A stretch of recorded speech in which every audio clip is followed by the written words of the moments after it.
we are thrilled to be here. We have really enjoyed being at this conference and just inspired by all of you and children in the group as well as adults that have and providers that have been really going after the research on this condition and supporting patients and families on their journeys. So we are from the University of Michigan. We have our mascot here, the MOTT bear. We do wear maize and blue, but we didn't wear it today because we know there's some Spartans in the crowd and even Ohio State people in the crowd.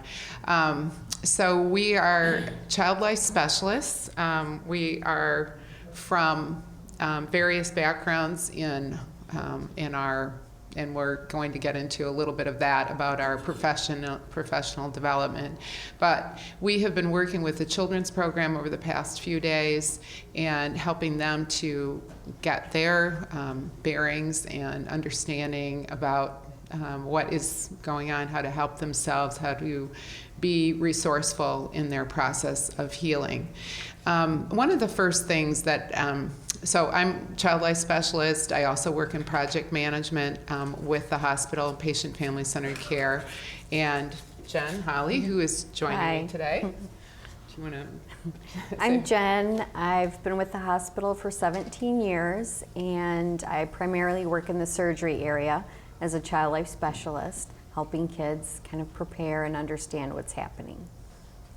So we, in our collective journeys, I call myself seasoned as a child life specialist, been in the field for many, many years, and have learned across that time just listening to the voice of the patient and family is so important. So one of the first things that we are going to talk about today in our journey is with you is about the child's boat. And you can also infer if you're an adult patient that this could be about your boat.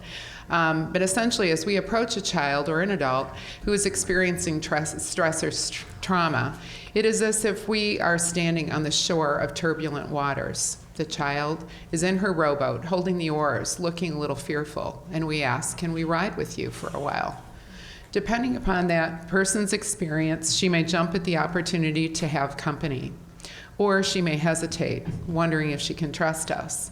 Some adults at so many different ports have jumped into her boat without asking, have taken the oars and directed the route. She may now feel by now that is not indeed really her boat. Her inner doubts may be a voice telling her that she probably isn't smart enough or strong enough or good enough to be in charge of her own boat again.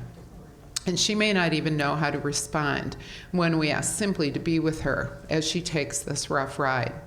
But as we do, and if she invites us to step ever so carefully, trying to balance the weight and trust in all of her skills and abilities, she then takes the oars and rows the boat out into the water on the journey of her own choosing.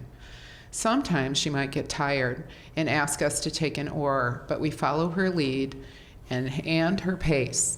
At times she may enjoy drifting on the current under the bright sun, or we may just watch her row, going nowhere in particular. She may even want us to row the boat for a while, and we do so with an ever watchful eye for cues when she wants the oars returned. If we suddenly see dangerous rapids ahead, with our support, we are confident in that child's ability to row into these dangerous waters and navigate them safely with her own inner strength and unique perspective and abilities. Our very work with children necessitates that we journey with her into these challenges, and instead of smothering the child with overprotection or misleading assurances, we share with her and partner with her and help her find what was there all along, her own inner strength to weather the stormy waters and come out on top. Our trust in her abilities will comfort and sustain her, and she will reach her destination strong and intact. Her boat may have a few chips or small leaks. The trip may have taken longer than expected, and she may have gotten lost at times. We may even be a little wet from the events of the journey, but having arrived, she will stand on firm ground of her dignity and take full ownership of her boat and possess a deep trust in for future journeys. And we will be forever changed for having had the privilege of traveling with another child, another adult, towards their healing and witness an incredible strength in the face of difficulty. And perhaps we will have learned a little bit more about ourselves. And I feel that really captures what we're going to try and share with you today. We've been privileged to be a part of this journey with all of you, learned from the kids so much in the past couple of days in their journey. And our work is really responding and helping them to find their way and respond in their journey and learn together. And they all have. So this is a picture from just yesterday of some of the kids with the Birds of Prey, which is one aspect of the program that they've been involved in, looking at how an injured bird has repurposed and been involved in helping themselves along to a new role. We even did medical play in some of our work together, learning and just experiencing and exploring together. And sand trays is over at the top. So just a little bit of history about child life. It started in the 1920s to really improve healthcare experiences for kids and families, providing play, preparation. One of the things that we've grown out of is the work of Maria Montessori and Anna Freud, and basically learning by doing, mastery across that continuum of the healthcare experience. And as you will know, emotional stability and healthy development in that hospital experience is so important because it really affects outcomes so much. So our program happens to be the oldest in the country, formed in 1922. So we have a big history here in Michigan. And this is where we reside in child life within our hospital. So some of you may be from community hospitals, from other locations where they may have a smaller child life program, but just for an example, in a large tertiary care facility like ours, we have inpatient child life as well as out in the clinic areas. And we can talk with you a little bit about that in our roles collectively. So Jen is going to carry on now. Mm-hmm. And just to give you guys a little background, child life specialists, to become prepared for working in the clinical setting, we do have bachelor's degrees, and by 2022, anyone going into child life will be required to have a master's degree. So that also involves having a practicum experience and then doing an internship and sitting for a certification exam. So there is a lot of training that goes into what we do to help patients and families. And as child life specialists, we're trying to help kids understand their diagnosis. So we're providing education at a developmentally appropriate level. We're trying to help kids be prepared for what's coming, whether it's a procedure or an exam. We try and put it into terms they can understand and process and feel more comfortable about. And then we're also trying to support and distract through procedures. So maybe it's a child getting a poke and you see they're tense and holding their breath, trying to talk them through it and make sure they're breathing. Or you can try blowing bubbles if a child's not having a hard time with the concept of taking deep breaths, just getting them to blow bubbles. Or just distracting them with, for example, an I Spy book, or some of our clinic areas have a giant mural painted on the wall, and you can kind of play I Spy with kids as they're going through a procedure just for that distraction. And then therapeutic play, because play is really the work of children, and that's how you encourage growth and learning, and that's how children learn, through play. And procedure education, just going through things like letting kids touch and feel things they're going to feel so that it's not a surprise to them. We're trying to take the mystery out. Maybe we're doing a surgery preparation with a child and explaining that they'll have to breathe through a mask, and giving them that understanding that once the anesthesiologist or the sleepy doctor is holding this on their face, they'll be pressing it pretty tightly so that it's not overwhelming and they know what's coming. Or maybe if they're too fearful of even trying it or touching it, we can use a little baby mask and practice on their doll. Just anything we can do to make it non-threatening for children. So kind of start. Yeah. Talked about that.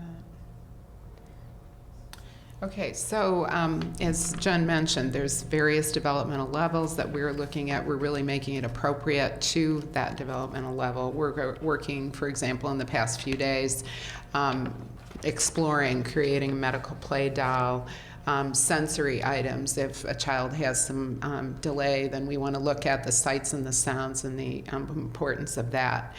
All the time and all the while we are focusing on separation anxiety, because a lot of times when you're in a new place, in a new space, I don't care if you're an adult or a child, you're going to have some anxiety or nervousness about being separated from your family. So it's a key component that we address, trying to maybe have a familiar item, maybe a teddy bear, maybe something that they can go along so they can learn those routines that we have here.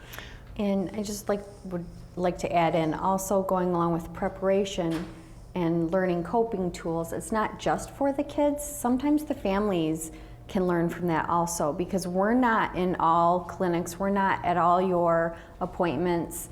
And so if you can learn the tools to help your children, that's ultimately what we're trying to help patients and families do, is learn how to help themselves, learn how to have that voice. Sometimes patients or families feel intimidated, like they're not sure if they can ask, or they're not sure what their role can be, and sometimes just giving the parent a job to do can help them feel more empowered in a situation, as well as the child. So we're all the while helping you to achieve, as you go into a new health encounter, an opportunity to learn from that experience and take from that what you will. We also break it down, especially for preschoolers as kids get older, more sensory, more justifying. They're wondering, why are we doing this?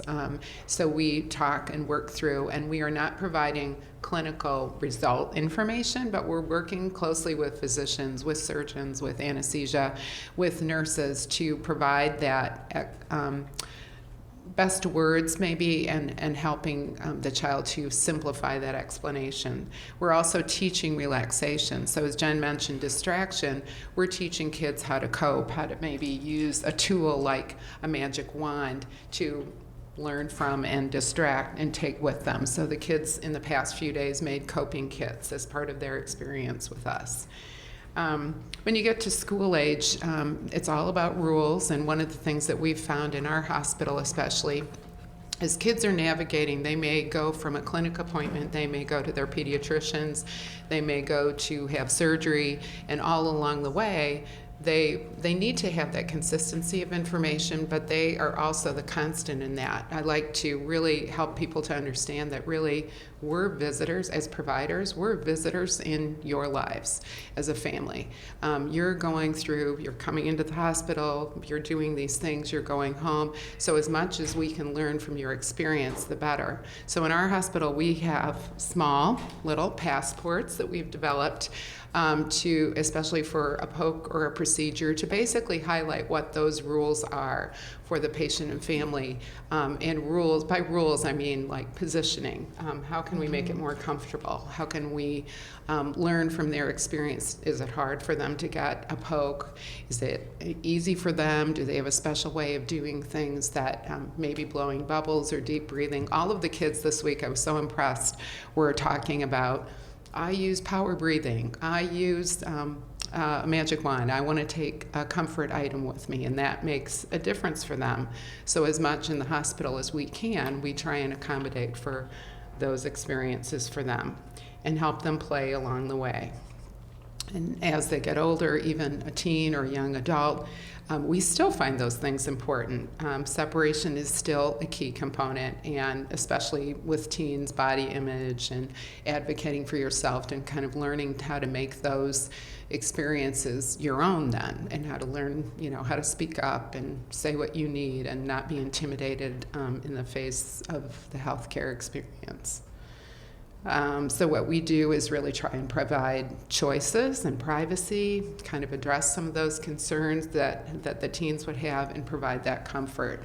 I had a 16-year-old who really was very nervous going into surgery, and one of the things that was really important to her was the privacy, like how many people are really going to see me in the operating room while I'm asleep. So that was very key to her. Those hospital gowns, let's just face it, are not designer. Although we've had a lot of kids say, boy, I wish I could color my own or design my own, which wouldn't be a bad market to go into. But holding a hand of a parent, for some teens might be really important. To another teen, I really want my music. I need to have my phone when I get into that. So we look at offering the best choice, the best words, and the comfort positioning. So these are some things, kind of the misconception, we try and break it down. Really, to a child, sometimes IV might be poison ivy. I don't want to get that. So it's a little straw. So we try and make it as clear as possible. Just also recognizing that one voice in the room is more beneficial to a child. For example, in the surgery area, you've got the medical assistant, the nurse, the anesthesia team, which could be 2 to 4 people, the resident, the surgeon, the fellows. You could have 10 people coming in and out of the room, and there's so many voices. To a child who's experiencing this for the first time, it can be very frightening.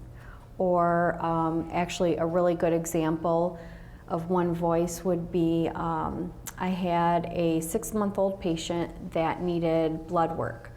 It wasn't medically necessary, so the parents opted to wait until the child was old enough to speak for himself. And so when he was 3, I accompanied him to his first blood draw. And I explained what the poke, he would be getting a poke. And when the nurse called his name, I wasn't quite sure if he grasped what I was explaining to him. And as soon as the nurse called his name, he stuck his little arm out and said, "Shot?" I didn't call it a shot, but that is how he perceived it. So I knew there was some understanding. But when we went in to get his blood drawn, his father was holding him on his lap, and his father was talking, the nurse was trying to talk, and his father was escalating because he really had high anxiety about this first poke. He made his child wait 3 years to get this poke. So there were so many voices going on, it just was like chaos. Finally, the nurse just said, let's just stop. We're gonna go in another room. During the initial poke, the father was pulling his child's head away, not letting him look. And for some children, they need to see that. That gives them a sense of control to be able to see that poke happening. So I asked the dad, would you mind if I tried to support him during this poke? We went to another room. The child sat up on his own. I just kind of put my arms around him. He held his little arm out. He watched it, and the nurse was able to draw his blood like that. It was just a calmer situation, and even a toddler felt like he needed to have some control in that situation. And it can be the simplest things, but you just need to help patients feel empowered, and then also the parents can be learning too.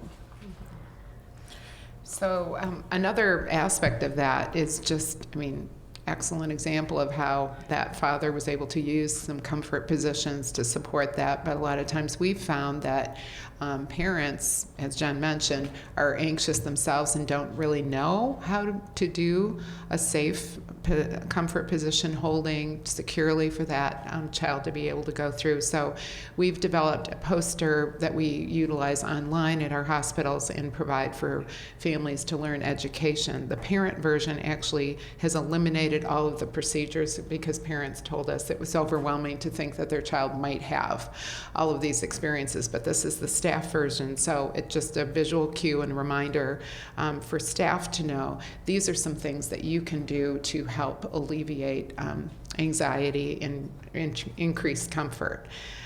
Various things that a simple position change can make a difference. So we teach those positions as we are doing in-service training and education for our staff. A little figure, I'm going to ask Jen to hold up our little BUZZY, who actually it's just a little amazing thing that was developed, a resource. It's a vibrating little bee, which you can't possibly hear it from where you're sitting, but it's a natural relief for pain for an injection. We found that little Davy this week with us really enjoyed it as a distraction and a comfort. But it basically confuses, it works on the gate control theory of pain management, confuses the nerves and distracts the pain from a sharp pain of a poke and makes it feel more like pressure. And it was developed by a pediatrician, Amy Baxter, in Atlanta. We have also found that this is a great distraction for kids to just focus on and look at, be able to hold and take as a choice for them. So the steps to the success, is really, if you're interested, you can go on the website to learn more about it. We sell them in our pharmacy, and we have also had many adults who have used them as well. So we now have some kid quotes that we thought were pretty impactful as kids experience and navigate the healthcare system. So we're just going to share a few with you. And these are actual quotes by kids that we have helped through procedures or preparations. And they're very eye-opening just to hear what kids are actually thinking, and that's what we're trying to help, is just demystify the experience. So the first one, I don't like when people laugh and I don't know what they're talking about. Are you going to kill me? I like it when my doctors smile. Have you ever seen the movie Awake? Will that happen to me? How far is that needle going to go in me? When I go to sleep, is that when I die? Do the doctors know what they're doing? Sorry. Might be That potentially. happy juice didn't make me very happy. When I go back to the operating room, I want my blankie to go with me. Are you going to be watching me through the whole surgery? I know why there's a seatbelt on the OR bed, so you can't get away. The doctors are going to put my beans back in their bag. That would be in regards to an undescended testicle. Very graphic by a 3-year-old. I'm afraid to ask the doctors a question because they might think it's stupid. And I'm afraid to go out of my room. So pretty amazing. I think just thinking about these actually, as Jen mentioned, happened. Kids were really wondering about these kinds of questions. And sometimes when a parent doesn't have, like you all here are getting a lot of resources and information and research. And I think it's just important to be aware of where we are at each juncture, that meeting people where they are, knowing what they need at an appropriate time is really part of all of our assessment, but it's a really big part of our work, looking at when you should call Child Life as a resource. When there's some difficulty coping, there's some anxious hiding in the bathroom during, getting ready for surgery, life-changing illness or injury, many things that were talked about this week, trauma support. We actually have Child Life in our emergency department 18 hours out of 24 each day, but that's a big part of it. Death or impending death, procedures and surgeries, compliance difficulties, and I think a lot of, as we talked about today, sometimes just the mystery and the misconception is the reason that people are having some non-compliance. Sibling support, and we also do, and you're going to be hearing a little bit about other pain alternatives, but we look at it really as non-pharmacological pain management is what we're doing, as well as comfort, increasing comfort, and medical play. Now we do have guided imagery that we can walk through you with if you would like to be a part of, and if we have time for that. Do we? time for that? Be a couple minutes, like, okay. So, your children were involved in guided imagery this week, and I would just encourage you to just close your eyes, get your feet into a comfortable position, which is a little dangerous at this juncture, but just I'll go through a very brief imagery with you. So one of the things, as you just get comfortable, we're just going to be doing some 3 very cleansing breaths, and I'd like you to just think very calmly and just very relaxed as much as you possibly can. The first breath, in through your mouth and out through your nose. So in and out and in and out and in and out. Next, I'd like you to visualize a place that seems inviting and comfortable.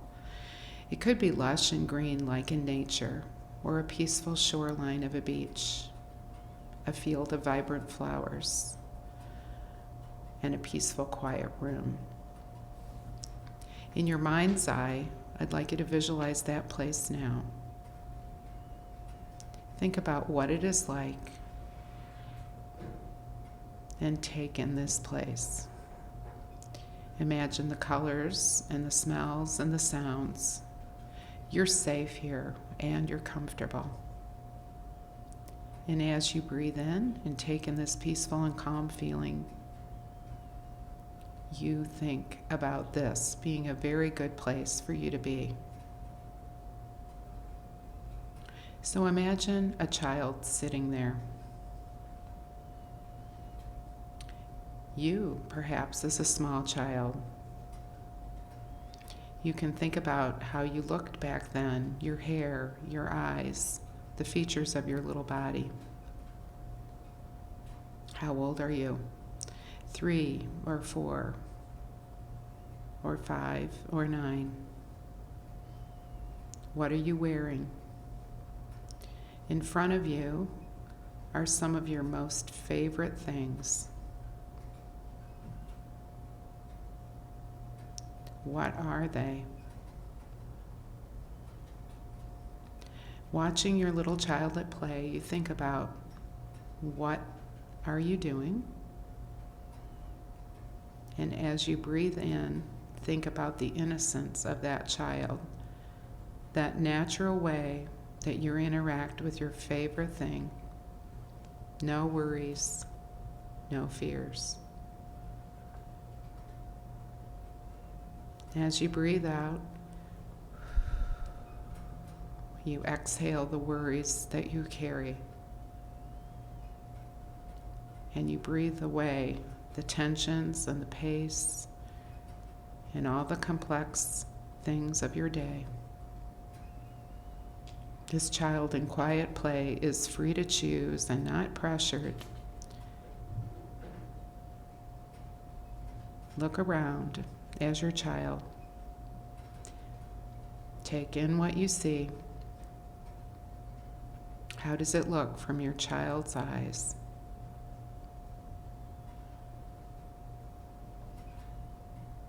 And breathe.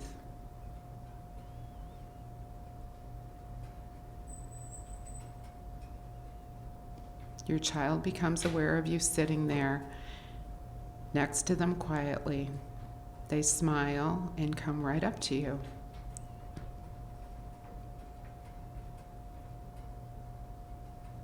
What are they saying?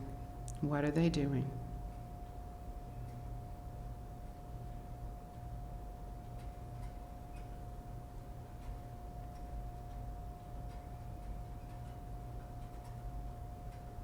Breathe in all of this interaction and this vision.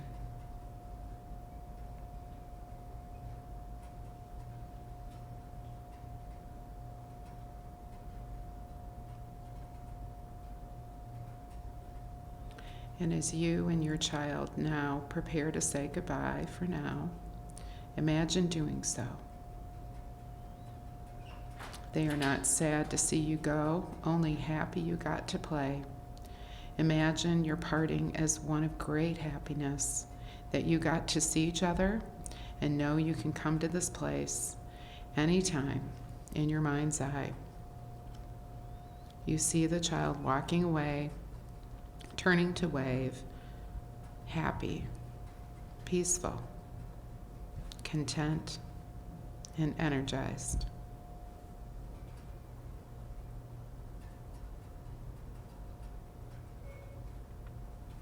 And as you listen for your breathing, you become aware of your body, feeling relaxed and yet energized. Turn your attention back to this room and take 3 gentle breaths.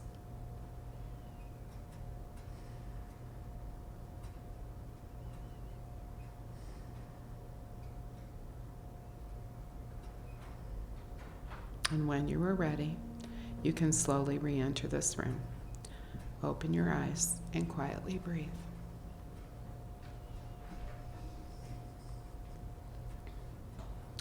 So do you feel a little more relaxed? Hopefully, yes. So as we were closing a little bit today, we wanted to just share with you a picture of pain or a picture of your child's maybe discomfort, or you could even use this for yourself. Sometimes we found that drawing really helps to express our ways. What are you feeling? What are you thinking? What are you doing? What's happening here? And I've had many kids who have drawn pictures where we've actually shown that to the physician in the rounds, and it's been a great way for them to, oh, I didn't know that was affecting them. I didn't know that was where the pain was. And utilizing all of their tools, this might be a way to impact and help them in that process. And I just would like to add that sometimes children who are quiet and still through a procedure, or sometimes compliance happens out of fear. So never assume that a child who's being compliant is okay. It's always important to ask them what they're thinking and feeling and help them feel like they have a voice in their own care. Okay. And we just have a little video in closing that kind of encompasses what we're trying to help patients and families do when they come to the hospital.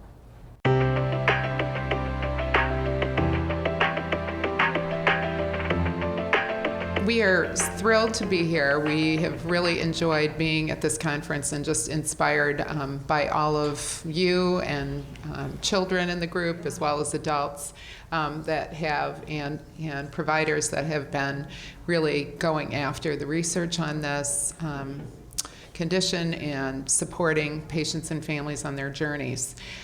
So we are from the University of Michigan. We have our mascot here, the MOTT bear. We do wear maize and blue, but we didn't wear it today because we know there's some Spartans in the crowd, and even Ohio State people in the crowd. So we are child life specialists. We are from various backgrounds in our, and we're going to get into a little bit of that about our professional development. But we have been working with the children's program over the past few days and helping them to get their bearings and understanding about what is going on, how to help themselves, how to be resourceful in their process of healing. One of the first things that so I'm child life specialist. I also work in project management with the hospital, patient family centered care, and Jen Holly, who is joining me today. Do you want to? I'm Jen. I've been with the hospital for 17 years, and I primarily work in the surgery area as a child life specialist, helping kids kind of prepare and understand what's happening. So we, in our collective journeys, I call myself seasoned as a child life specialist, been in the field for many, many years, and have learned across that time just listening to the voice of the patient and family is so important. So one of the first things that we are going to talk about today in our journey is with you is about the child's boat. And you can also infer if you're an adult patient that this could be about your boat. But essentially, as we approach a child or an adult who is experiencing stress or trauma, it is as if we are standing on the shore of turbulent waters. The child is in her rowboat, holding the oars, looking a little fearful, and we ask, can we ride with you for a while? Depending upon that person's experience, she may jump at the opportunity to have company, or she may hesitate, wondering if she can trust us. Some adults at so many different ports have jumped into her boat without asking, have taken the oars and directed the route. She may now feel by now that is not indeed really her boat. Her inner doubts may be a voice telling her that she probably isn't smart enough or strong enough or good enough to be in charge of her own boat again. And she may not even know how to respond when we ask simply to be with her as she takes this rough ride. But as we do, and if she invites us to step ever so carefully, trying to balance the weight and trust in all of her skills and abilities, she then takes the oars and rows the boat out into the water on the journey of her own choosing. Sometimes she might get tired and ask us to take an oar, but we follow her lead and her pace. At times she may enjoy drifting on the current under the bright sun, or we may just watch her row, going nowhere in particular. She may even want us to row the boat for a while, and we do so with an ever watchful eye for cues when she wants the oars returned. If we suddenly see dangerous rapids ahead, with our support, we are confident in that child's ability to row into these dangerous waters. And ultimately, we're trying to create a positive experience. So, how do you think child life could help your family in the future? And these were 3 of our kids. 1 who is in the room, right? Okay, thank you.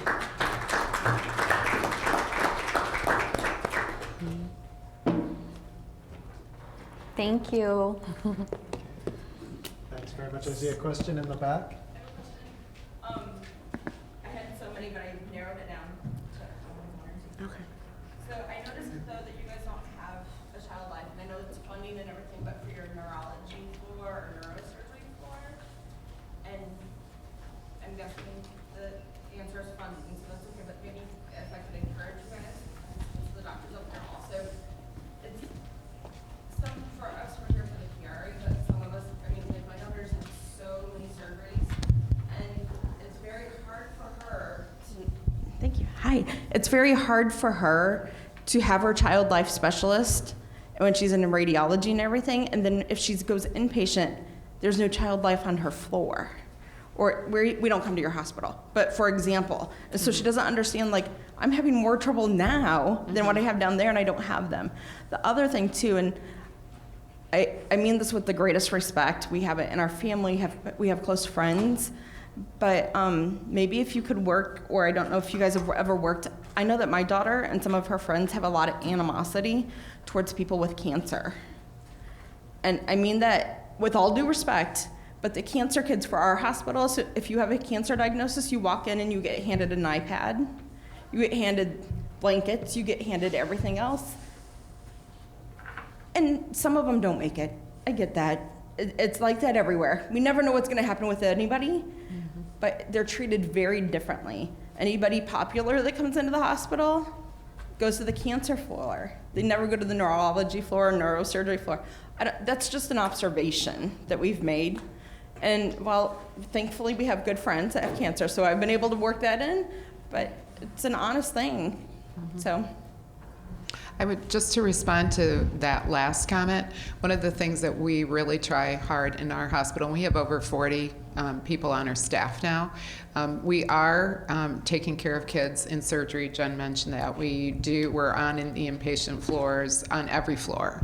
We're in radiology, we're in the emergency department. Not every hospital has that opportunity. Including neurology And and yeah, including neurology, yeah. So for the clinics, yeah, but the clinics are expanding. We are more and more going with that. We have procedural readiness center, so getting kids ready for surgery. But yes, it is an aspect of funding for sure. But we really try and encourage pilots a lot in that. We just resulted in a new position in the neonatal intensive care unit, in other clinics and the emergency department. Child life has been priceless to our family. Yeah. I don't even know you guys, but you guys have made the biggest difference. Oh, we're so glad. And just to respond to the other about the oncology, yes, the children with cancer do have a lot of resources in this country, just in general. And I think that one of the things we're really very cognizant of is making it fair across the board, as much as fair can be. All of our patients are important, no matter what their diagnosis. So Everyone has their own experience, Yeah. and everyone's experience is different and important to them. So that's Right. how we try and, look at it. when we meet patients, maybe they're having a mole removed, but the anxiety they're expressing is what we might think is through the roof, but for them, that's what it is. So we meet them where they're at and try and help them. It shouldn't matter what they're having done or what they're going through. What matters is how they feel. Yeah. And then we do visit, as Dr. Meyer was just mentioning, we do visit children on the neurology units in their clinic if needed. We have an on-call child life service, so we can call, we can be called and go to any clinic to respond. And we basically, encourage and increase programming because of how we document, where did we go, where are we seen. We can help, throughout the house, basically. And our department in just the last 3 years has grown from 7 child life specialists to 20. And that's just in 3 years. So we're growing, we're getting there. Yeah. We're coming. Yeah, right. I also I think all of the kids got this book, but just to encourage this as a resource, it's available. And I have We're taking that back. I have 2. Specialists. Oh, good. She wanted to share that with her, so that's the impact you guys make on her. That's great. Okay. Okay, someone reminded me, I forgot to mention this, but we have a program at our hospital called Hope Beads. Some hospitals call it Beads of Courage, but basically each child gets a bead for every step along the way of their hospital journey, whether it's an IV or a surgery or they stayed overnight, had a sibling, went to radiology, and we do it for the outpatients as well. So just wanted to let you know that.